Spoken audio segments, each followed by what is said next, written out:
questions. Even though it's a pretty audible room, I'm probably going to paraphrase the questions for the benefit of the cameras.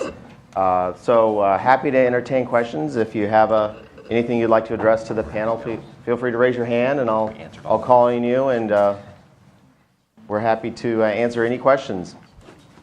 Or if you have comments about what you've seen. Comments? Or did we answer every single question? Awesome. Okay. Yes, ma'am? I just wonder, so it's safe to drink water right out of the tap because everybody seems to have water filters these days, and I don't. So the question is it safe to drink water right out of the tap if you Yes. don't have a filter? So, I mean, the filters, there's a variety of filters you can have in your home. I mean, they all do different things. Some filters essentially take out sediment. Some filters are essentially designed more for aesthetics, depending on the material inside of them. I mean, if you do want that, we never tell customers no. It's just essentially what do you want. If you do have a home that you do get tested, again, the big important part, get it tested, and you do have some high lead levels in there because of your home plumbing, again, as Bill said, flushing is really effective at reducing that.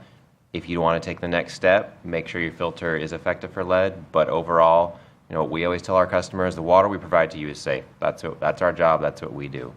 So. Yeah, exactly. And if I could just add to that, certainly there are some populations immunocompromised who may have, just other health issues outside of the general population. So that would be something to consider there. And also, if you do have a filter, maintain it. Yes. That's probably the biggest thing. We've been to customers' homes where they say, well, I have a filter and I'm not sure why I'm getting this out of my faucet, and they don't realize you have to change those out occasionally. So there's always manufacturer's specifications, change that filter out every 6 months or whatever that is. So paying attention to that is really important as well. But our water is safe to drink. Okay, I think I saw a question here, and then we'll get to you, sir. I'm just wondering about the homes that are used for the testing, for your 90th percentile testing. Do those homes ever change, or are they static? Do you go back to every time you test? So the question is, do the Tier 1 sampling homes, does that list change over time, or is it kind of a static list? Okay. Yeah, good question. So according to EPA rules, the lead and copper rule specifies that those homes should remain the same. They like to see consistency throughout the program. So occasionally we'll lose a home. Someone moves out, moves in, isn't interested in testing anymore, but we strive to keep those same homes ever since we've initiated sampling back in 1992. We will be adding quite a few more homes here in the next year, though. What would be the process of determining how those are added? Yeah, another good question. So this is going to be a task that will take some time. We want to verify, just as we did with those original homes, we have to verify that those homes are plumbed with copper and that those copper pipes are joined with lead solder. So we will be doing a lot of testing, spot testing, to ensure that there's lead present. We don't want to skip any part of the process, and we want the high-risk homes. So we're going to ensure that they have lead solder. Sir, I think you had a question? Yes. Part of the building of the church built in 1875, and it probably does have copper pipes, not lead solder. The flushing routine seems practical for a home, but when you're talking about a building that has many users, it's a little bit, it's a lot harder to get people to flush things. So my question was, what about filter systems? Do they exist? Okay, so the question is, not all homes or not all buildings are necessarily suitable for flushing, so Yep. are filters a practical resource? Yeah, under those conditions, absolutely. I mean, there are some flushing, even the school district has talked about it. They're implementing flushing programs where they can, during periods of non-use. If like on a Sunday morning, that's when most people come in, or during the evenings when there are other services. That's one potential option, but yes, the filters are at that point. And if you want some information after this, we can provide you with the resources about the type of filter to use. There are some NSF certifications that you'll want to look for. Those are the things that guarantee that it takes out lead. That's the third-party certification, that it's been independently tested, aside from the manufacturer to make sure that it actually does what they state it does. So yeah, under those conditions, absolutely. Yes, sir. So I have a question here. And this page, the ESRs, can you tell us, like, how does the water stay in? I mean, see different ground and it's over the ground eventually, or are these specially designed, or Yes. do you have to find special things, or tell us about that? That's a great question. I had the same question when I first started working here too. How does the water stay in these underground wells? So how do the ASR wells work, Joel? So when we develop an ASR well, it's targeted at a specific zone or specific geology within the area. So Cooper Mountain's a spot where we use our ASR. We've actively developed ASR sites because of the geology. They are confined aquifers, meaning they're like layers of multiple types of rock. This is the basalt groups that we look at. They hold water very well. It is technically what's called a confined aquifer, so there is a limit to where that water can go. And it's a very big area, mind you, but again, within these certain layers that we target, that's where we identify the spot where they'll hold the water the most. So for example, one of our sites, it's about 400 to 500 feet underground where we found that ideal layer. And again, we always use the analogy around here because it's nice. It's almost like a cake. And there's these multiple layers in there. They're different in the regard that some of them hold water much better than others. So that's what we've looked at and identified. And it does. So just for a volume standpoint, we try and store up to about 300 million gallons underground.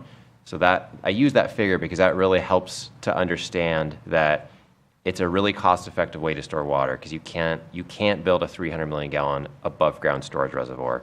I'm not sure if some of you drive around, you probably see some of our storage tanks. Some of those are 2 to our largest ones are 10. Well, again, 300 million gallon storage tank would be pretty hard to build. So these are really cost-effective strategies for us to store water. And I will add that the water quality that comes out is excellent as well. So that's the other reason why we look at that geology. It really does. It's conducive to storing water without any significant changes in chemistry. Thank you very much.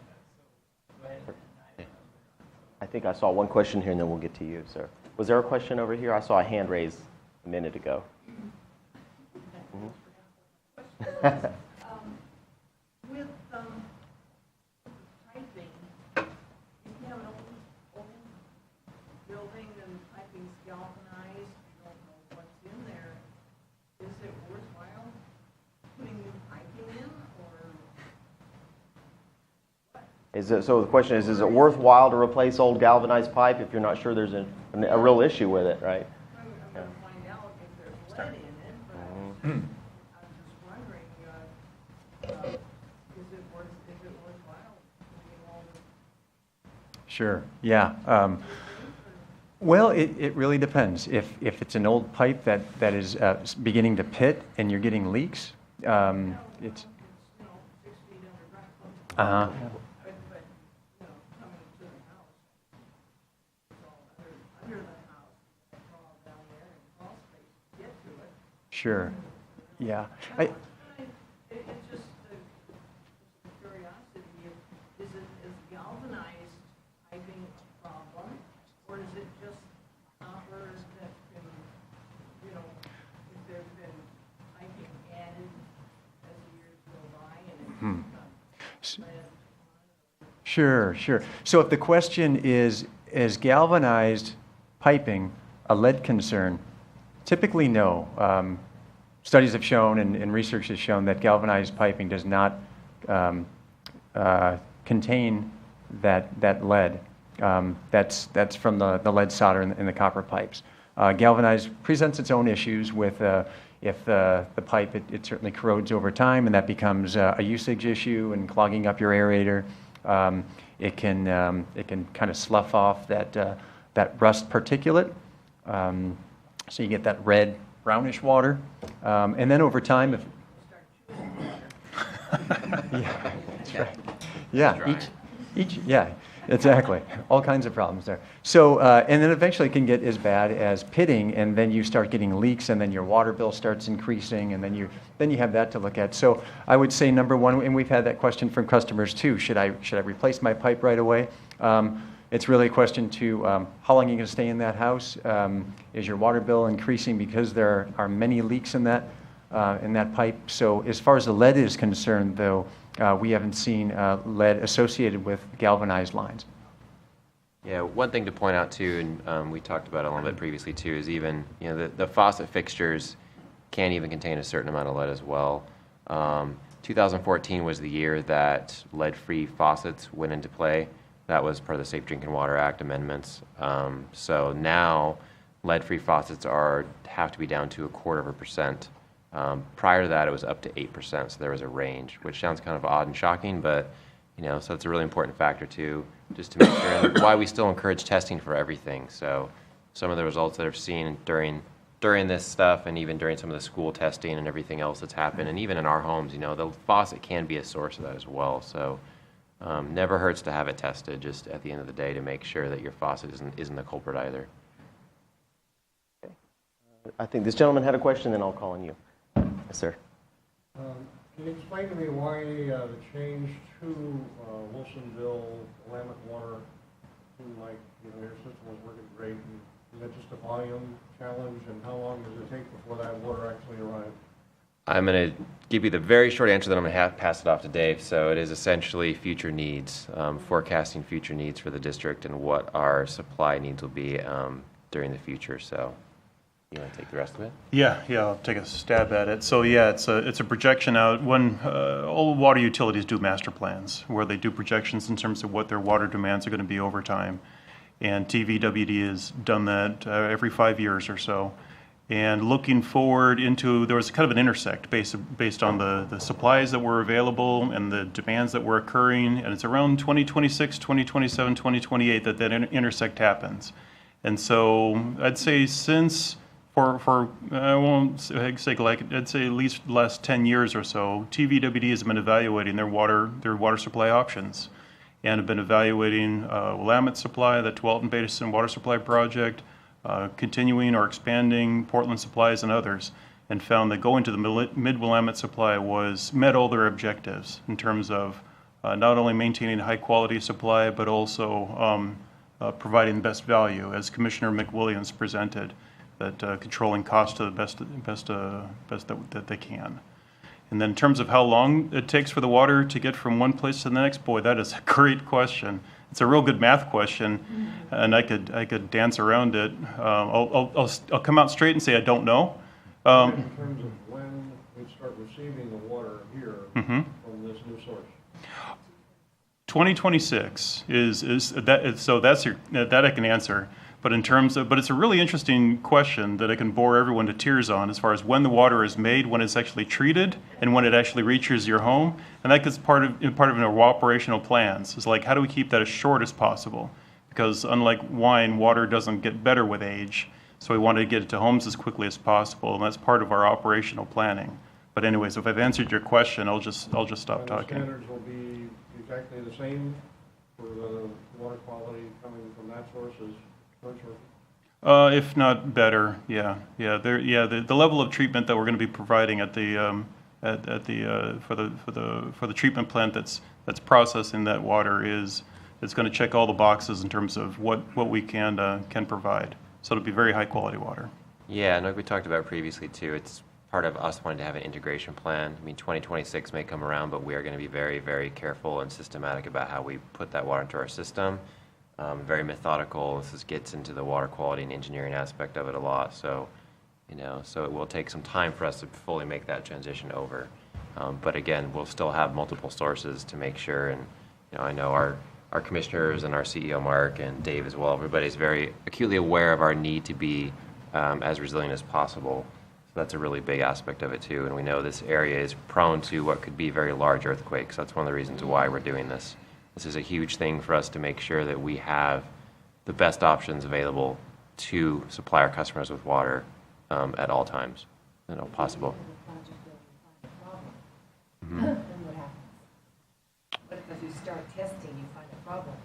Well, that's and it's a good question, but that's why we do a lot of testing beforehand, and a lot of testing during, and a lot of testing leading up to it. I mean, that's kind of why we're specialists and engineers in what we do, is because we want to make sure that we are well ahead of the curve on this, and find solutions to anything that comes up along the way. And I'll add to that, in addition to that schedule that we have planned, we have about 9 months to a year of commissioning, which means we test each and every component before we actually turn the switch and call it, job done. So we'll have a lot of time to make sure that, because things will happen, things will come up, but we're allowing ourselves the time to make sure that we get it right. Yeah. Okay, I think I saw a question here, and then we'll get back to you, sir. I have two questions. The first one is, TV water, fairly consistent with three different sources. How do you combine it, blend it, and then send out a single source, or is it single source from Hey. source? Okay, so the question is, how do we combine our Bull Run Portland Water Bureau wholesale source with the JWC source coming from the west? So it does. It comes in through various entry points as we define them in our system, and then it does get mixed. I mean, that's what we do, the water quality end of it. We do a lot of monitoring and assessment of the system. We watch those blending trends. We assess things like pH continuously. Each week we go out and take a large volume of sampling. We have actually 24/7 analyzers that monitor some of this data when it comes in. But you are right, it does blend in certain areas, and we like to track that. And this is one of the reasons why moving ahead with some more lead and copper monitoring helps us even improve that process further and see what's occurring there before we make a switch. But it's a complex distribution system. So Is there lead coming in from the source? no, Is there lead coming in from the source as well? no. In our region, the biggest risk you receive from lead is essentially the homes and buildings. And we do some monitoring as well. The lead can be a component of a lot of older type of plumbing. We are actively monitoring. We look through our system wherever we can. Full transparency is if we ever see anything like that, we address it. We want to make sure that we are doing the best we can to not see those kind of issues occur. Here's part of my question. Yeah. Is there a report available for exactly what's in the water? Not just lead, but every Yes. type? Yep. Yeah, the notice we put out that had the little segment on the side was a notice about our CCR. That's our Consumer Confidence Report. So it's kind of an abridged version of it. We're always happy to talk to people about really getting into the details, but that at least shows anything we detected from any supply, anything in our system. So it kind of helps people know, if we find something, whatever's there, we post that information annually in what's called the CCR, and it's available online. Or you can call us and we'll chat your ear off and bore you to death. It's also available there's a few copies on the table outside, so you're welcome to pick one up on your way out the door. Yep. There was a question here, and then we'll get to you, ma'am. Yeah, Portland water is noted for its softness, whatever that means, low mineral content or low. When you bring in the other sources, what happens to it? What do you anticipate happening to the low mineral content? Are we going to end up with harder water and more mineralization?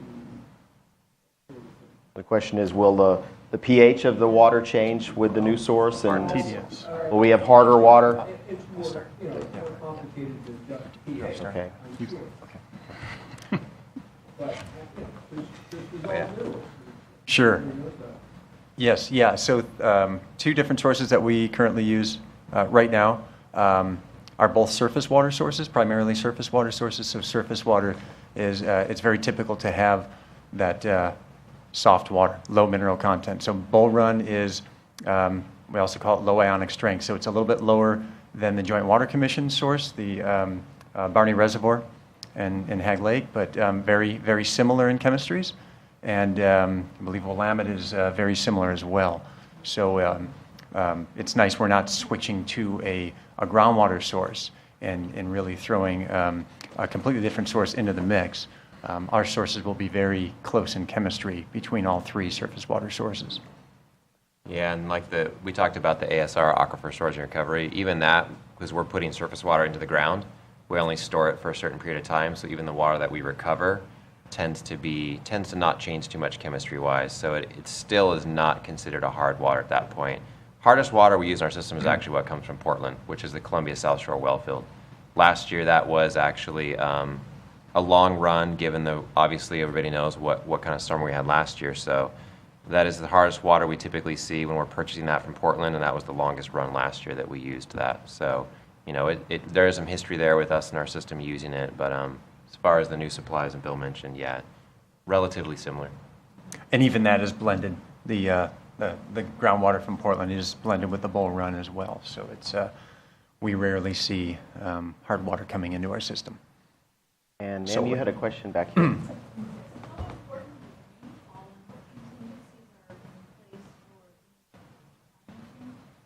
How important is rainfall to our water supply? And then contingencies for climate change in that. Who wants to take that one on? I'll take the first part. Rainfall's really important. Dang it. Good answer. You got the good one. Yeah. So yeah, rainfall is obviously critical to our water supplies, and that's one of the reasons why we want what you'd call a plurality of supplies, more than one. As far as and just expanding on that a little bit is that climate change is one of the threats to any systems, TVWD systems, water supply. We talked about seismic events or earthquakes, where it's going to have different effects on the Portland supply and the JWC supply and the ASR supply and in 10 years the Willamette supply. But speaking specifically of climate change, in terms of you look at where it's most likely to impact, we're actually in a pretty good place. The Bull Run watershed, we're still going to maintain a connection to that, and that is basically perfectly suited for collecting rainwater and also having a snowmelt supply.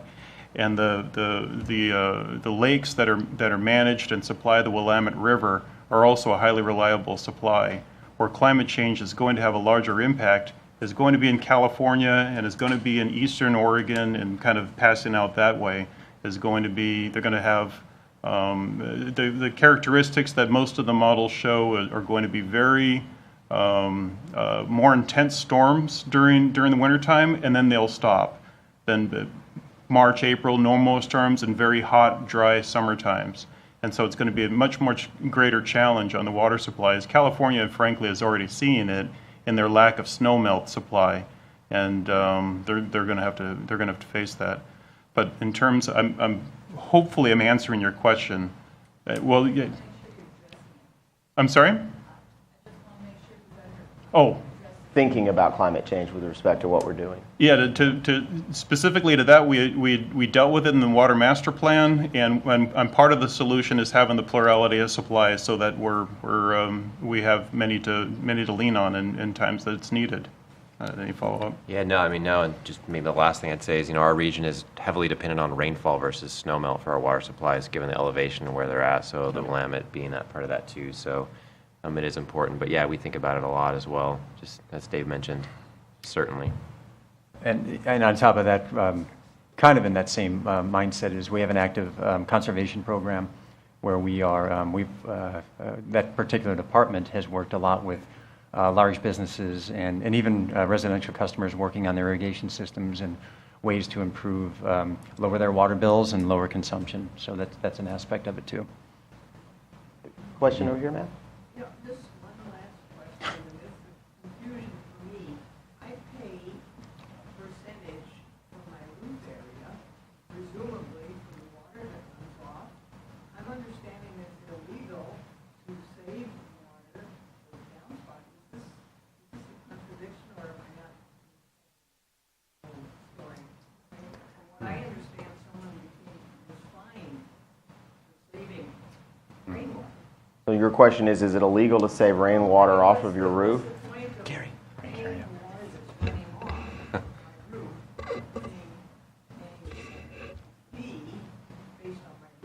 Yeah.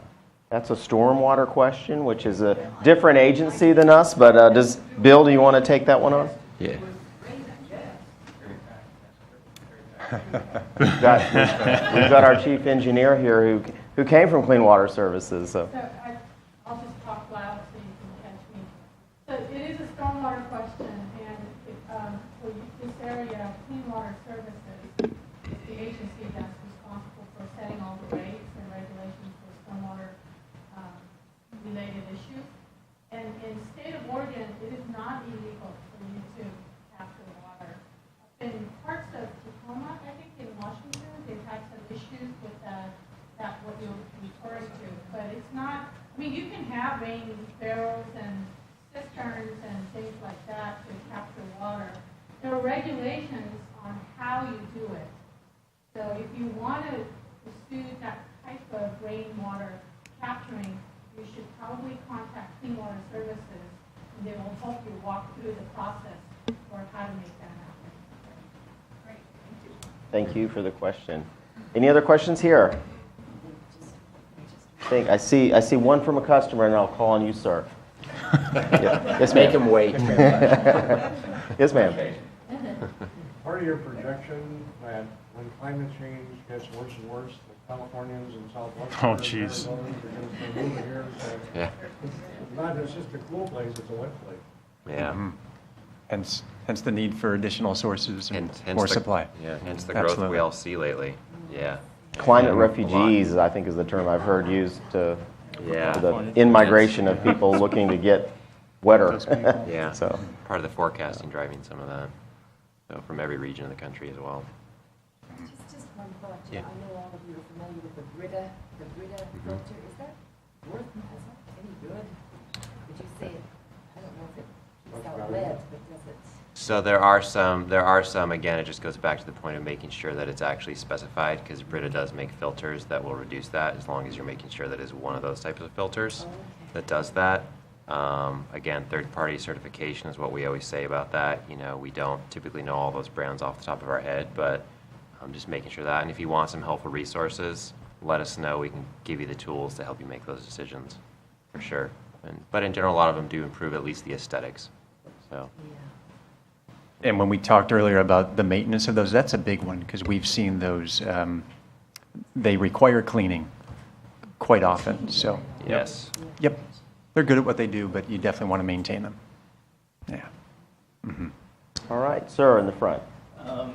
So this may be a question for Dr. Baumann, but there's a lot of focus on this 15 parts per billion, and you know, as Nathan explained, the school district's been very responsive to samples that have 15 parts per billion.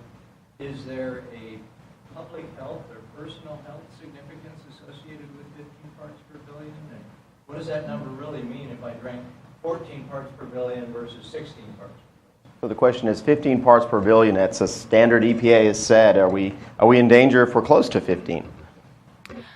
So some of the standards that are set are based on data, and others are based on precautionary principles. So as far as the 15 parts per billion, that's probably a combination of both. And so we, of course, want to avoid as much lead exposure as possible, especially at vulnerable times in our development, so young children, infants, pregnant women, et cetera. And so I think ideally we would stay as below that threshold as possible. And it's a line that has to be drawn to develop regulations and to also create some action levels. So does that answer your question? Okay. I've got a question for you, Dr. Baumann. We were talking about the paint, the leaded paint, and I would bet the majority of us in this room are living in a home that was probably built in the 50s, 60s, or 70s. And how common was that as a lead additive? Is it, well, like any gallon of paint you would pick up at the hardware store back then probably had lead in it? Was it used as was it just so common it would be in just anyone's paint in anyone's home?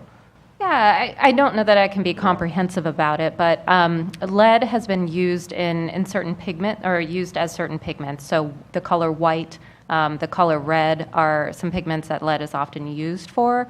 And then also to get that opacity, so kind of the single coat type of product might potentially contain more lead as well. So I don't know every single different type of product that might have contained it, but it certainly was a very popular additive. And no one has white paint in their home, so. Find those layers. Yes. All right, any other questions before we conclude? Yes, sir. I think you guys answered this one. When you were saying that the chemistry of the water in the land and the river is similar to your current sources, does that mean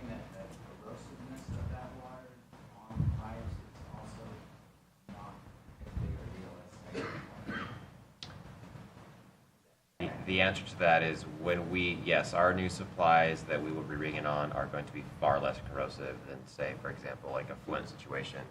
Now, the water that comes out of the new treatment plant is, as Dave mentioned, it's a state-of-the-art treatment plant. That's about as good as you can get in any kind of drinking water scenario.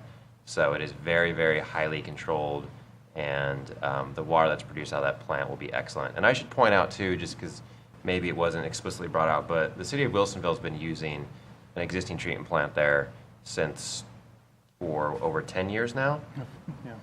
So same supply, same source, a lot of history between that supply right now and how well it was integrated into their system and all the benefits they've seen. We always cite this figure that there's actually a Coca-Cola bottling factory in Wilsonville that actually saw their costs lowered because the water was so good versus what it was previously. So. Yes, sir. I have to be a member of the Northwest Steelhead, and so I know that some of the water that comes out of Hag Lake is processed, then goes back into the river, and part of that is help the salmon. But when it goes back into the river, they have to be careful how much they put in, because it's actually much cleaner than the river itself. Is that correct? Well, it doesn't go back. Go ahead. I was thinking I think it's more of a wastewater effluent from a treatment plant, not so much drinking water side, but yeah. So wrong area of expertise, but I could probably take a guess. It's probably quite excellent coming out of there. I mean, a lot of what happens during wastewater effluent is surprisingly excellent water quality. So, that's why reuse is so much more common in certain parts of the world now. It's because people are realizing that we only have so much water, and that's actually really good water. So, yeah. Yes, sser. Is the Superfund cleanup relevant to your work? Trying to improve What we do. The Superfund site in the Willamette River in Portland Harbor. Then we're talking about. Okay. The answer is no. I mean, well, for what we look at and what we do know, and we refer to it as the Mid-Willamette supply because that intake is down there. Well, again, it's closer to I-5 where I-5 crosses the Willamette, so well away from those sites, upstream. Upstream quite a bit. Above the Willamette Falls in Oregon City. Yeah. Alex, could I just tack on to your question about the lead paint real quick and direct it back to Dr. Baumann? Do you know if there are effective, inexpensive home lead test kits, safe for paint, that customers may be able to pick up at Home Depot or? Yeah, absolutely. I'm forgetting who the manufacturer is, but there are some, they look like little crayons, and they have a swab on the end. You crack the chemicals inside and you can swab, and if it turns the color red, that indicates that there's a certain threshold of lead in there. So those are available in many hardware stores. I think they're called Lead Check. They're not super cheap, but they're a really good resource for people just wanting to do quick checks around the house. And we certainly use those when we're doing some screening in houses as well with public health. All right, thanks. I believe they're called Lead Check. Any other questions for the good of the order? Well, if not, we really appreciate you taking your time to join us and learn a little bit more about this topic. And thank you. We know you gave up probably the first nice summer night in about 3 weeks. So do appreciate that. There's information on the way out. We're here. We're not going anywhere. So if you want to come up and talk to us individually, we're happy to entertain any additional questions. And we'd love to get your feedback with that little form. So thank you all. Appreciate you coming out. Thank you.